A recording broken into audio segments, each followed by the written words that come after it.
ბობ სორჯი. ტკივილი, გაურკვევლობა და განდიდება. იობის წიგნის წინასწარმეტყველური ახსნა. თავი მე-11. გახსნილი გულით ღმერთის აღმზრდელობის მიღება. აი ამ თავის ცენტრალური წინათქმა. როცა თქვენ იწყებთ თქვენი შეჭირვებების მიზანის ხედვას, თქვენ შეძლებთ მიიღოთ ღმერთის ქმედებანი გახსნილი გულით. ერთ-ერთი დიდებული შენაძენი, რომელიც იობმა გამოცდების შედეგად მიიღო, იყო ღმერთის მიზნის გაცნობიერება. ღმერთს მიყავხართ შეჭირვებების შავეთის ველზე განსაზღვრული მიზნით და მეტად მნიშვნელოვანია ამის გაგება. ღმერთის მიზანი იობის შეჭირვებებში. მესამე თავში, სადაც მე განვიხილე ჩემი ჰერმენევტული ლინზები, იობის წიგნის უფრო კარგი გაგებისთვის, მე მოვიყვანე ღმერთის მიზნის შესახებ შემდეგი მტკიცებანი. ამ უბედურების მიზანია შემდეგი მტკიცება. ამ უბედურების მიზანია ღმერთის განდიდება იობის გამოცვლითა და მისი მიყვანით მაღალ სულიერ მემკვიდრეობასთან. იობის წიგნში უმაღლესი მიზანია დასახული. როცა თქვენ აღმოჩნდებით იობის ბედის ქურაში, ძალიან მნიშვნელოვანია, რომ თქვენ ეს აღმოაჩინოთ. თქვენ ეს უნდა დაინახოთ, როგორც ღმერთის გზა სულიერი სრულყოფილების უდიდესი სიმაღლეებისაკენ. იობის შეჭირვებების მიზანი მნიშვნელოვანია და ყურადღების მისაპყრობი. მაგალითად, ჯენის კატრონი აზოგადებს რა თავის გაგებას იობის წიგნის შესახებ წერს შემდეგს. ბევრისთვის დასასრული მეტად დაუკმაყოფილებელია. დასასრული იობისთვის ისე გამოიყურება, თითქოს მთელი მისი უბედურება დაკავშირებული მის პირვანდელ შვილებთან და მსახურებთან სასწაულებრივი გზით ქრება ახალი გარემოებების წარმოქმნაში. რასაკვირველია, დასასრული არ პასუხობს იმ კითხვას, რატომ ემართებათ ყველაფერი ცუდი უცოდველ ადამიანებს და კვლავ კითხვა რჩება კითხვად, რატომ უნდა ეტანჯა იობს ასე ძლიერად? რატომ უნდა დაღუპულიყვნენ მისი შვილები და მსახურები? როგორ განვიხილოთ სამართლიანობა მათთან მიმართებაში? როგორ შეუძლია წყალობელმა ღმერთმა ნება დართოს, რომ მსგავსი რამ მომხდარიყო? როცა თქვენ გესმით იობის წიგნი, თქვენ ასეთ კომენტატორებს სიამოვნებით მიაძახებდით. არა, თქვენ ვერ გაიგეთ ეს წიგნი. არა, მე არ ვკითხულობ იმას, თუ რატომ უნდა ეტანჯა იობს ამდენი. ღმერთმა აამაღლა იგი ყველა თაობის სულიერი მამის პოზიციამდე, რომლებმაც ღმერთის განსაწმედელი ცეცხლის ველზე გაიარეს. ამ მემკვიდრეობის დიდებულება შეიძლება მოპოვებულ ყოფილიყო მხოლოდ უდიდესი პირადული ფასით, ისევე როგორც ქრისტეს დიდებული მემკვიდრეობა შეძენილიყო უდიდესი პირადული ფასით. და იმაშიც კი, რომ იობის პირველი შვილები დაიღუპნენ, იყო ღმერთის წყალობა, რამე თუ შესაძლებელია, რომ ღმერთმა ისინი გადაარჩინა დაღუპვისაგან. უნდა განვაცხადო ის, რომ იობის ტანჯვებში უდიდესი მიზანია და სასიხარულო პასუხები იმათთვის, ვინც იმყოფება მსგავს სიტუაციაში. მე მჯერა, რომ ღმერთის წყალობის პრიზმაში შესაძლებელია მიზნის დანახვა ცხოვრების ყველა ტრაგედიებში. ეს გახლავთ მეტად გამბედავი განცხადება, რამე თუ ჩვენი სამყარო სავსეა შინაგანად უაზრო შეჭირვებებით. მილიონობით ადამიანი ადრეულად კვდება ყველანაირი მიზეზის გარეშე, მაგრამ მე მჯერა, რომ როდესაც ჩვენ განვიცდით ქრისტეს მიმართ ჩვენი გულების მოდრეკვას და ჩვენი ცხოვრების უაზრო შეჭირვებებს მას მივანდობთ, მას გააჩნია ის ძალაუფლება, რომ თითოეულ ტრაგედიას მიაკუთვნოს ღვთაებრივი მიზანი. ხანდახან, როცა ჩვენ ქრისტესთან საკუთარი უბედურებებით მივდივართ, იგი სასწაულებრივი გზით გადააქცევს ტრაგედიას ტრიუმფად, ამასთან ჩვენის მხრიდან ყოველგვარი მცდელობის გარეშე, გარდა მარტივი რწმენისა. სხვა შემთხვევებში, მას სურს, რომ ჩვენმა ტკივილმა მიგვიყვანოს უფრო დაძაბულ სულიერ ძიებებთან, სანამ ჩვენ არ შევიძენთ უნარს დავინახოთ ღმერთის მიზანი ამ უბედურებებში. ეს მგზნებარე სწრაფვა ღმერთისკენ ჩვენს ცხოვრებაში წარმოქმნის უფრო მეტ ნაყოფებს, ვიდრე დაუყოვნებლივი შვების მიღება. იესო ქრისტეს სახარება ამბობს, რომ მას აქვს მიზანი ჩვენს ცხოვრებაზე და არ მიიღება მხედველობაში ჩვენი შეჭირვებები, რომელთა წერილში მერვე თავის 21 მუხლში ჩვენ ვპოულობთ ჭეშმარიტებას. ღვთისმოყვარულებს, მისი განზრახვით მოწოდებულებს ყოველ მხრივ ეწევა სასიკეთოდ. ღმერთს ძალუც გამოიყენოს თქვენი უმძიმესი შეჭირვებები თავის სასარგებლოდ, თუ თქვენი სიყვარული მიმართული იქნება მისკენ. თქვენ დაინახავთ თქვენს გარემოებებს მისი მიზნების შუქზე, რომელიც როგორც შენიშნეთ, ხშირად მეტად განსხვავდება ჩვენსგან. ამ ჭეშმარიტების ერთ-ერთი შესანიშნავი დადასტურება შეიძლება ვნახოთ იოანეს სახარების მე-9 თავში. აქ აღწერილია იესოს მიერ განკურნება ადამიანისა, რომელიც დაბადებიდან ბრმა იყო. მოწაფეებმა ჰკითხეს იესოს, იოანეს მე-9 თავის მეორე მუხლში ვკითხულობთ და შეეკითხნენ მოწაფეები, რაბი, ვინ შესწოდა მან თუ მისმა მშობლებმა ბრმა რო დაიბადა? იესოს მოწაფეები ირეკლავენ იობის 3 მეგობრის თეოლოგიას, რომლებიც იობის შეჭირვებებში მისი ცოდვის შედეგებს ეძებდნენ. როდესაც მოწაფეებმა იკითხეს თუ რატომ ეს ადამიანი ერთი შეხედვით ასე უაზროდ იტანჯებოდა, იესომ დაანახა მათ ამ ტრაგედიის მიზანი. მან მათ უპასუხა: მიუგო იესომ, არც მას შეუცოდავს და არც მის მშობლებს, არამედ რათა ღვთის საქმენი გამოცხადდეს მასში. დღევანდელ დღემდე ეს რჩება ღმერთის სამსახურად, ტკივილით სავსე სამყაროს უბედურებებში დაამყაროს მიზანი. როცა თქვენ იწყებთ ღმერთის მიზნის დანახვას თქვენს ტკივილში და ეს პროცესი ჩვეულებრივად გრძელდება თვეები და წლებიც კი, მაშინ თქვენი სული ეხსნება მამას და თქვენი ბუნების არსის სინათლე კაშკაშს იწყებს. თქვენში იზრდება მღელვარება, როცა თქვენ შეიმეცნებთ, რომ ის, რომელმაც დაიწყო ეს საქმე თქვენში, ეს მოქმედებანი თქვენში, აუცილებლად დაასრულებს მას. რა არის გახსნილი გული? ბიბლიაში გამოთქმა გახსნილი გული არ არის, მაგრამ ეს მნიშვნელობა მეტად საფუძვლიანია. როცა ჩვენ ვგულისხმობთ ამა თუ იმ ადამიანს, შეგვიძლია ვთქვათ მასზე, რომ მას აქვს ან გახსნილი გული, ან დახურული. გახსნილი გული მეორე ადამიანს თავისუფლად იღებს, თუნდაც ურთიერთობა გართულებული იყოს. დახურული გული თავს იცავს მეორე ადამიანისაგან და მას გარკვეული ეჭვით უყურებს, იცავს რა ამასთან გარკვეულ დისტანციას. იესომ დახურული გული აღწერა ქორწინებასთან მიმართებაში, როცა თქვა მათ ესახარება მე-19 თავის მერვე მუხლი. უთხრა მათ, მოსემ თქვენი გულქვაობის გამო მოგცათ თქვენი ცოლების გაშვების ნება და საბამიდან კი ასე არ ყოფილა. გულგაქვავება ქორწინებაში ეს იგივეა, რაც დახურული გული. თუ თქვენი ცოლი ოდესმე დახურავს გულს თქვენს მიმართ, ეს პრობლემა გახდება. ეს ნიშნავს, რომ მან გაიქვავა გული არასწორი ურთიერთობის გამო და ამჟამად მეტად ძნელი იქნება მისი დაცვის ბარიერების გადალახვა. იმის მაგივრად, რომ უსმინოს თქვენს გულს, იგი მზად იქნება გაიგოს ყველა თქვენი ნათქვამი საკუთარი ეჭვიანი ფილტრების საშუალებებით. როდესაც ერთ-ერთ მეუღლეს დახურული გული აქვს, ვერაფერს გააწყობთ, რათა დაეხმაროთ ურთიერთობის აღდგენაში, სანამ გაქვავება არ გაივლის და წყვილი კვლავ არ გახსნის თავიანთ გულებს. აი გახსნილი გულის კიდევ ერთი მაგალითი. აღმზრდელობის პერიოდში ბავშვების ურთიერთობა თავიანთ მშობლებთან. როდესაც პავლე ასწავლიდა ბავშვების აღზრდაზე, იგი ურჩევდა მამებს. წერილი ეფესელთა მიმართ მე-6 თავის მე-4 მუხლში ვკითხულობთ. თქვენ კი მამებო, ნუ გააღიზიანებთ თქვენ შვილებს, არამედ აღზარდეთ ისინი უფლის მოძღვრებითა და დარიგებით. მამა ბავშვის დასჯისას შეიძლება მართალი იყოს, მაგრამ თუ იგი ამას აკეთებს მკაცრად, ბავშვმა შეიძლება გული დახუროს მის მიმართ. ზედმეტად მნიშვნელოვანია, რომ ბავშვების აღზრდის პროცესში ჩვენ ვისწრაფოდეთ შევინარჩუნოთ მათთან გახსნილი გულის ურთიერთობა. თუ ჩვენ ვგრძნობთ, რომ ისინი იხურებიან, ჩვენ უნდა შევჩერდეთ და ვიზრუნოთ იმაზე, რომ გულები კვლავ გაიხსნას. იონას ისტორია ილუსტრაციაა იმისა, თუ როგორ შეიძლება იყო გარეგნულად მორჩილი და დახურული შიგნით. იონა გაემართა ნინევიას, მაგრამ წავიდა იქ დახურული გულით, რაც ღმერთის მიმართ მის სიბრაზეში გამოიხატა. ამაზე იონას მე-4 თავში ვკითხულობთ.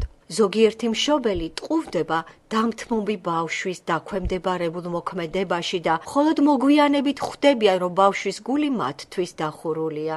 ძლიერი ნებისყოფის მქონე ბავშვებს ძალიან სწრაფად შეუძლიათ დახურონ თავიანთი გული თქვენს წინაშე, მაგრამ ასევე სწრაფად ისინი იხსნება კვლავ. მამების ერთ-ერთი დიდებული გამოწვევაა ისწავლონ თუ როგორ წარმართონ თავიანთი შვილები ღვთისმოსაობის გზაზე, ამავე დროს შეინარჩუნონ რა მათი გულები გახსნილი თავიანთვის. ამის მსგავსად ღმერთის გული ჩვენს აღზრდაში მიმართულია იქითკენ, რათა დაგვარიგოს ჩვენ, ამავდროულად შეინარჩუნოს ჩვენი გულები გახსნილი მისთვის.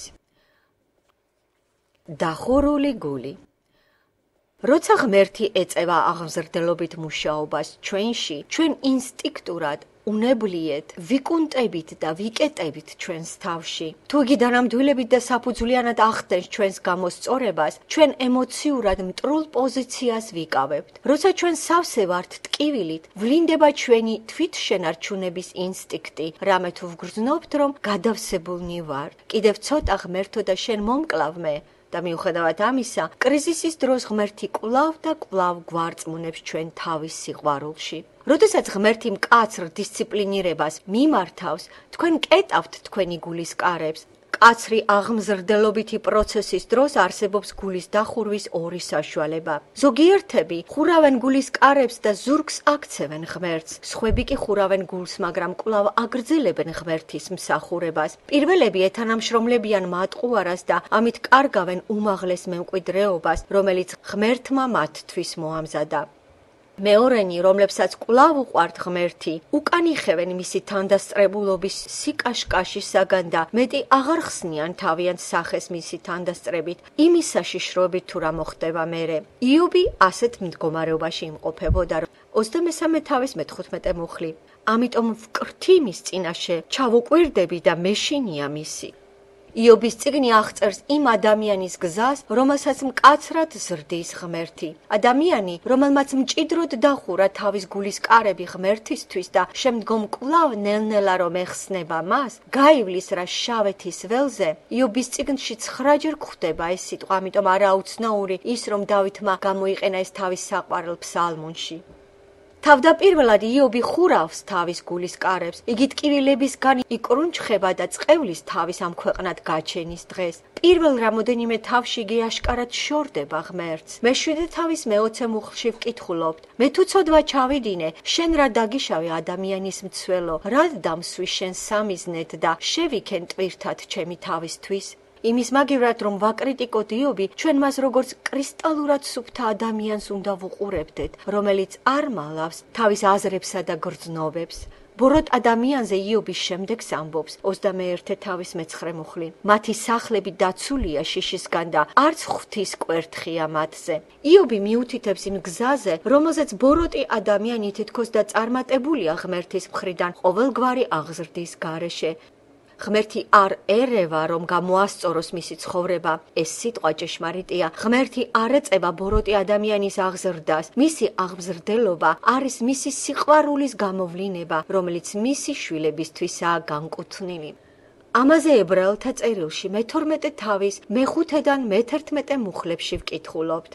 თავდაპირველად იობს არ ესმის, რომ მისი უბედურება ეს ღმერთის სიყვარულის გამოვლინება. იგი ვერ იმეცნებს იმას, რომ შეჭირვებულია იმის გამო, რომ აამო ღმერთს, მაგრამ დროთა განმავლობაში თანდათანობით ღმერთი უხსნის იობს მიმდინარე პროცესების მიზანს.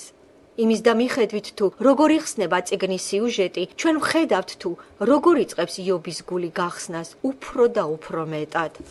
მოდით ჩემთან ერთად მივაქციოთ ყურადღება იობის 9 სიტყვას. პირველი. იობის პირველი სიტყვა. ეს არის ყვირილი და უმთავრებელი ტკივილისა, თავი მე-3. როდესაც პირველად დაექვემდებარა, მისი გული გამოცდებს, მისი სული იკეტება და იგი ყვირის. მე-3 თავის მუხლები მე-20 და 21. წავიკითხოთ.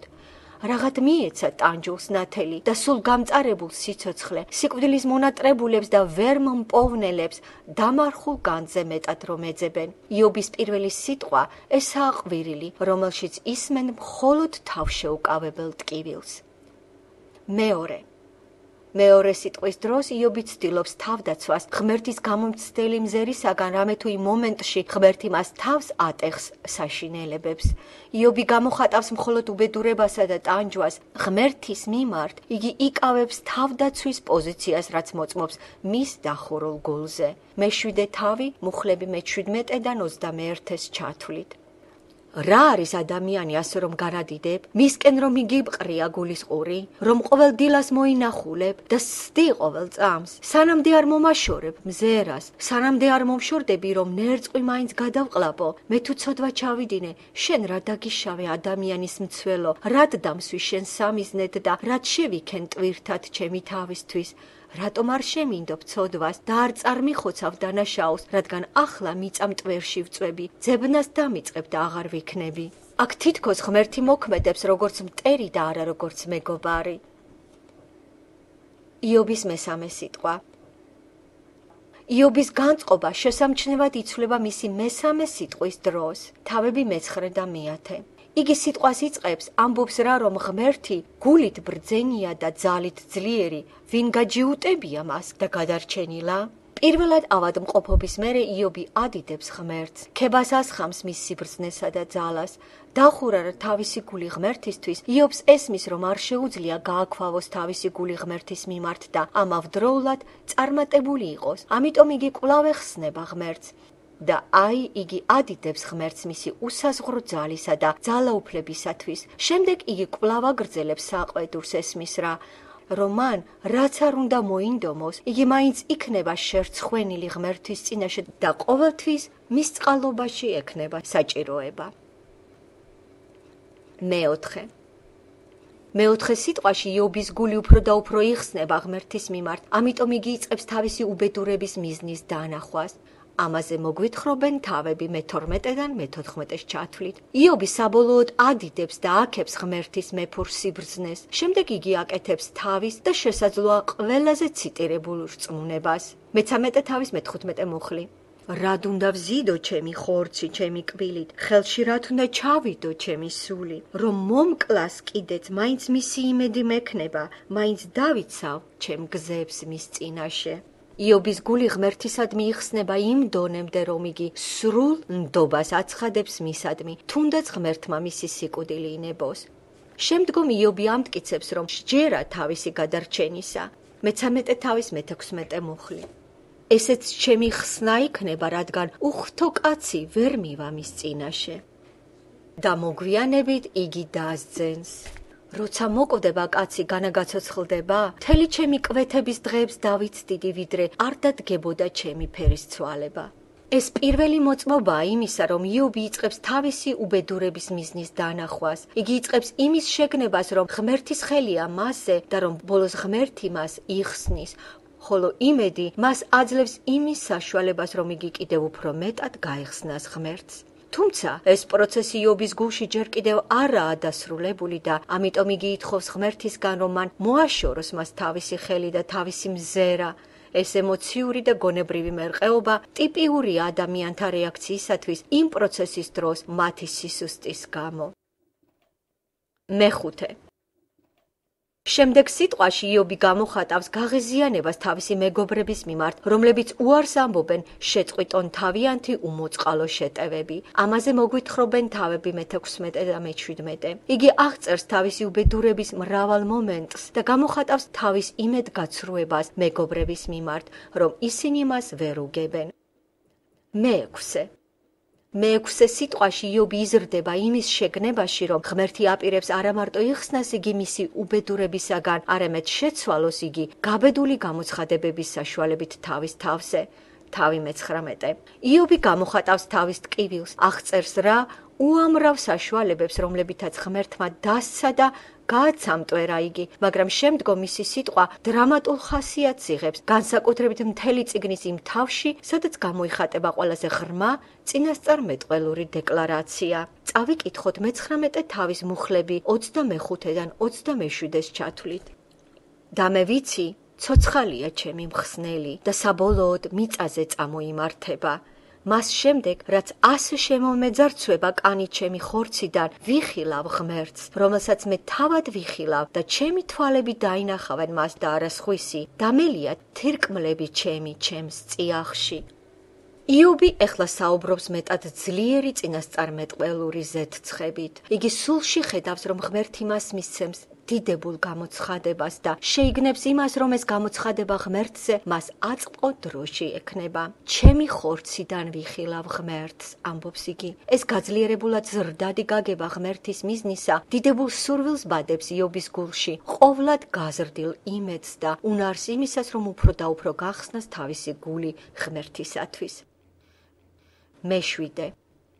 მეშვიდე სიტყვაში იობი აცხადებს, რომ ურჯულოებს ელოდებათ ღმერთის მსჯავრი სასამართლო.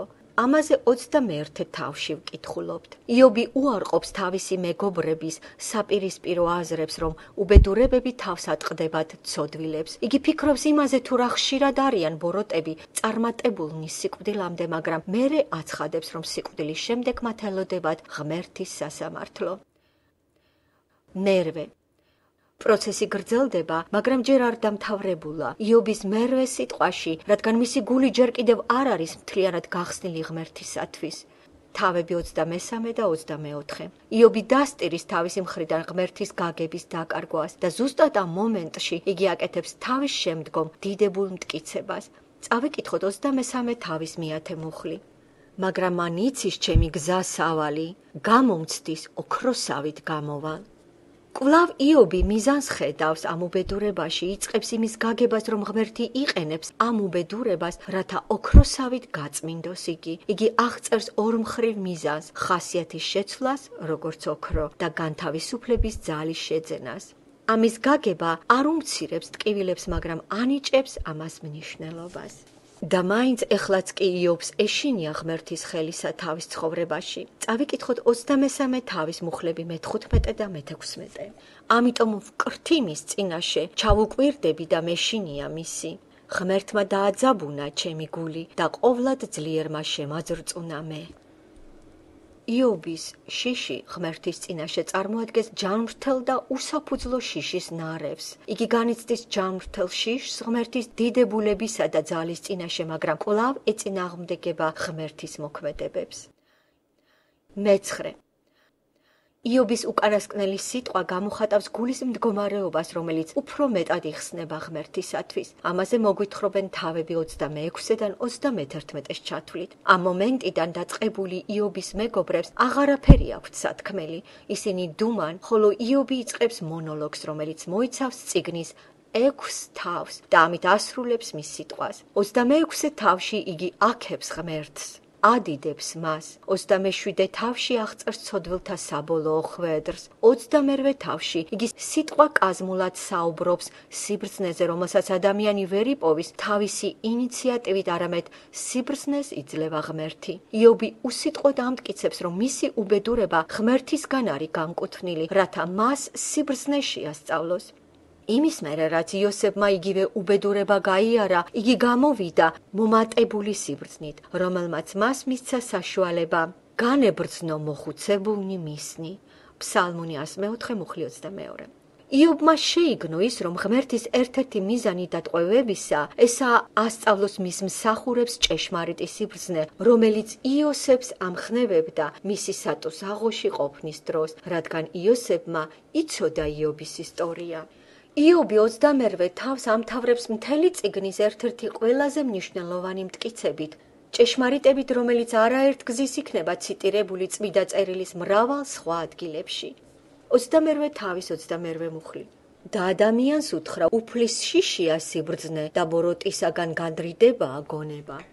29 თავში იობს სწყურია წყალობა და პატივისცემა, რომლითაც იგი ოდესღაც სარგებლობდა. საპირისპიროდ თავი 30 აღწერს მის აწმყოს გასაცოდავებულ მდგომარეობასა და დამცირებას.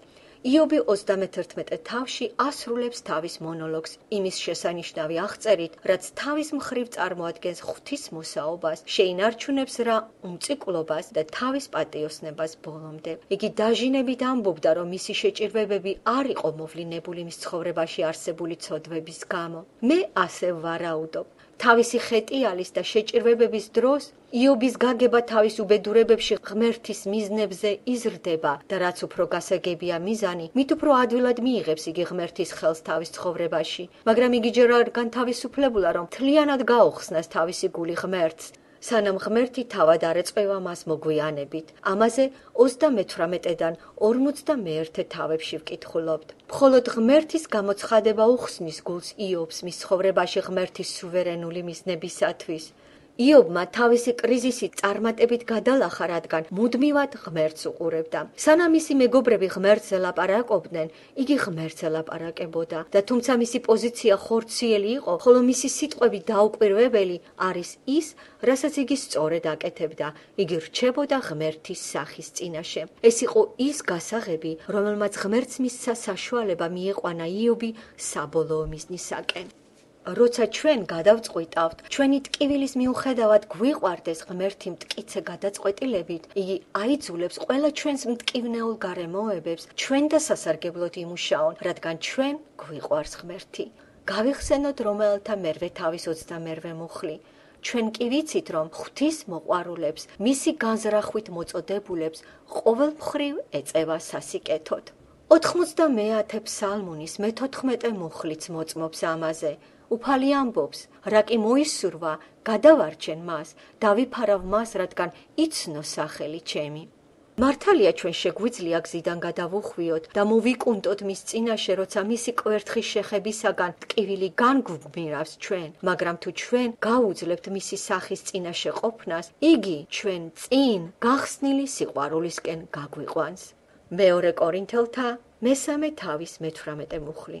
ჩვენი მიზანია აბსოლუტურად მიუძღვნათ თავი ჩვენ საყვარელ უფალს იესო ქრისტეს, რომელსაც მაშინაც კი, როცა ღმერთი მას ფიზიკურად კლავდა, არ დაუხურია თავისი გული მამის წინაშე, არამედ ლოცულობდა, მამაო, შენს ხელთ გაბარებ ჩემს სულს. ლუკას სახარება 23 თავის 46 მუხლი. იესო მოკვდა მთლიანად გახსნილი გულით. პავლემ იცოდა ეს საიდუმლოება და ამიტომ წერდა მეორე კორინთელთა მე-12 თავის 1 მუხლში. ამიტომ კმაყოფილი ვარ უძლურებაში, შეურაცხყოფაში, გაჭირვებაში, დევნაში და შევიწროებაში ქრისტეს გულისთვის, ვინაიდან როცა უძლური ვარ, მაშინ ვარ ძლიერი. ამას ჰქვია მიიღო ღმერთის აღზრდელობა გახსნილი გულით. პავლეს არ მიუღია გახსნილობა ერთ ღამეში, მაგრამ იმის მიხედვით თუ როგორ უხსნიდა ღმერთი მას მიზანს, პავლე თანდათანობით შეჭირვებების ალში გახვეული ხსნიდა თავის გულს ღმერთისათვის. სრულყოფილი სიყვარული. ბიბლია იყენებს სხვა ტერმინს გახსნილი გულის აღსაწერად, სრულყოფილი სიყვარული. სრულყოფილი სიყვარული ეს იმ სახის სიყვარულია, რომელსაც ძალუძ ღმერთის ხელის მიღება თავის ცხოვრებაში, მიუხედავად მისი სიმკაცრისა, თავს არ იძვრენს ამისგან და არ ხურავს გულის კარებს. სრულყოფილ სიყვარულს შემეცდებული აქვს, რომ ყველაფერი, რაც ღმერთისაგან მოდის, საუკეთესოა ჩვენთვის და მამის მარადიულ სიყვარულში გვევლინება, რომელიც ყურებამდე შეყვარებულია ჩვენზე. ამიტომ ის თუ რაიმეს გვაძლევს, მე შემიძლია მივიღო გახსნილი გულით. როგორც კი ჩვენ ამ პოზიციას ვიკავებთ, ჩვენ ვიღებთ სრულყოფილ სიყვარულს. წავიკითხოთ 1 იოანეს წერილის მე-4 თავის მუხლები მე-17 და მე-18. სიყვარულმა ჩვენში მიაღწია ისეთ სრულყოფას, რომ გულდაჯერება გვქონდეს განკითხვის დღეს, რადგან როგორიც ის არის, ჩვენც ისეთები ვართ ამ სოფელში. სიყვარულში არ არის შიში, არამედ სრულყოფილი სიყვარული ზდევნის შიშს, ვინაიდან შიში ტანჯვაა, ხოლო შიშარა არ არის სიყვარულში სრულყოფილი. იოანე ამბობს იმაზე, რომ ის, ვისაც ეშინია ღმერთის აღზრდელობითი პროცესისა, არ არის სრულყოფილი სიყვარულში. მე მომისმენია, როგორ ამბობენ ქრისტიანები, ნუ სთხოვთ ღმერთს მოთმინებას, ყველაფერი დაიმსხვრა ჩემს ცხოვრებაში, როცა მე ეს ვთხოვე. ან მათ შეუძლიათ თქვან, მე ვისწავლე, რომ არ ვთხოვო ღმერთს მეტი ქრისტეს მსგავსად. მსგავსი მტკიცება ღმერთისგან მუშაობის პროცესს უყურებს დახურული გულის პოზიციიდან. ეს არასრულყოფილი სიყვარულია. ითხოვეთ მეტი. ითხოვეთ ყველაზე ამაღლებული, ილოცეთ შემართებული ლოცვით, მიისწრაფოდეთ ოქროსკენ. მე მესმის, როგორ ეუბნება ღმერთი იობს. იობო, მე დავიწყებ რაღაც არაჩვეულებრივის კეთებას შენს ცხოვრებაში. თუ შენი თანამშრომლებ ჩემთან, მე მიგიყვან შენ აბსოლუტურად ახალ და გახსნილ ადგილას, მაგრამ იქამდე რომ მიაღწიო შენ უნდა მიიღო პატივი, გაიგივდე ჩემს ძესთან. მე გთავაზობ შენ გაინაწილო ჯვარი ჩემს ძესთან. მე გაძლევ შენ საშუალებას გაიგო თუ რა არის უმაღლესი სიყვარული. მე გიხსნი შენ ჩემს გულს. ეხლა შენ გამიხსენი შენი გული. როცა იობმა დაინახა მამის მიზანი, მისმა გულმა ნელ-ნელა დაიწყო გახსნა ღმერთის წინაშე, ხოლო მისი სიყვარული უფრო და უფრო სრულყოფილი გახდა. ეს სრულყოფილი სიყვარული ასე დაამდაგვარად ხდება ყველა წმიდანის უდიდეს მიზნად. წავიკითხოთ ეფესელთა წერილის მესამე თავის მუხლები მე-17-დან მე-19-ს ჩათვლით. ქრისტეს დასამკვიდრებლად რწმენით თქვენს გულებში და იყოთ თქვენ ფესვ გადგმულები და დაფუძნებულები სიყვარულში, რათა შეძლოთ ყველა წმიდასთან ერთად ჩაწვდეთ რა არის განი და სიგრძე და სიმაღლე და სიღრმე და შეიცნოთ ქრისტეს სიყვარული, ცოდნას რო აღემატება, რათა აღევსოთ სრული ღვთიური სისავსით.